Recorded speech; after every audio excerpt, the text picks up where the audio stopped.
ঢাকা, গাজীপুর, নারায়ণগঞ্জ ও নরসিংদীতে বুধবার থেকে শনিবার সকাল 7টা থেকে রাত 8টা পর্যন্ত কারফিউ শিথিল থাকবে বলে জানিয়েছেন স্বরাষ্ট্রমন্ত্রী আসাদুজ্জামান খান কামাল।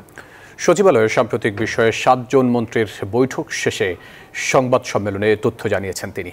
স্বরাষ্ট্রমন্ত্রী বলেন, চলমান গ্রেফতার অভিযানে কোনো নিরপরাধ ব্যক্তিকে গ্রেফতার করা হচ্ছে না।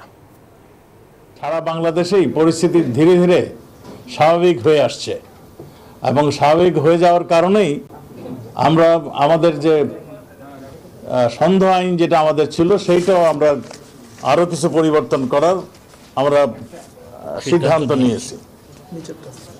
আমরা আগামী বুধবার হতে শনিবার পর্যন্ত সকাল 7টা হতে রাত 8টা পর্যন্ত সন্ধ্যা আইন কিংবা কারফিউ শিথিল থাকবে।